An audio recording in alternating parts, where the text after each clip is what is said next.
Hello, this is Chef John from foodwishes.com with my wife Michelle's famous chili chocolate cookies. That's right, chocolate cookies that have pepper in them and chili and a bunch of crazy ingredients. They're so unbelievably good. So she's going to make these. I'm going to film and talk.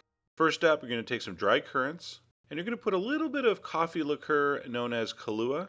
All right. And you're going to heat that just until the Kahlua starts to simmer. It's going to take just a couple minutes. See that? And as soon as you see it simmering, just turn it off and let those sit. That's something you do ahead of time. Then I'm going to put about an inch of water in a saucepan on low heat with a stainless steel bowl over it. We're going to put some butter in our chocolate, which is a combination of bittersweet and unsweetened. All the ingredients are on the site, by the way. So very critical, the measurements. So make sure you get the ingredients. All right, just do that until the chocolate melts. Give it a stir every once in a while and turn that off. Set it aside.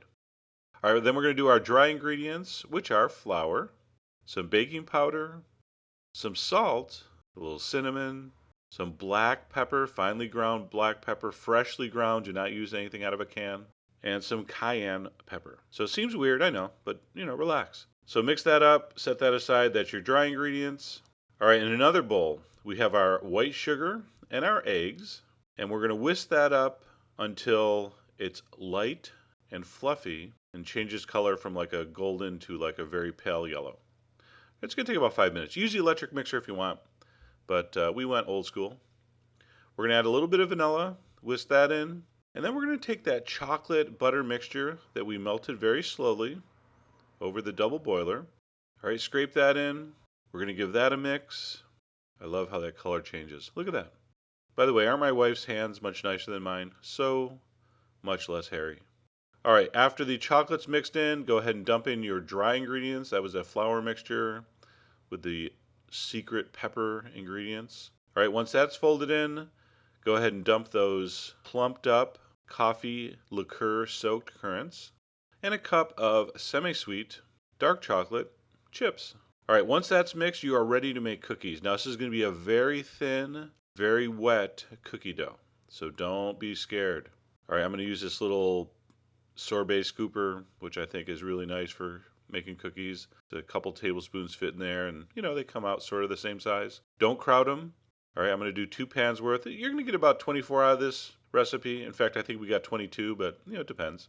We're going to put these in a 350-degree oven for 12 minutes approximately. The recipe says 10. These took actually like closer to 14. Now, I did 2 pans, so it took a couple minutes longer. I would say 10 to 12 minutes is probably good if you're baking one tray at a time. They're just going to be barely set. They're going to look a little bit wet when they come out. You're going to leave them on the pan for 5 minutes so that they just set up a little bit. Then you're going to transfer them to a cooling rack, allow it to cool, and then consume. And you are going to be amazed at the intense chocolatiness of this cookie. You're not going to so much taste the pepper as it's going to enhance that chocolate flavor. They're not, spicy. If you bit into one, you wouldn't be like, oh, I'm tasting pepper. It's really interesting the effect it has on the chocolate. Thank you, Michelle, for sharing your secret recipe.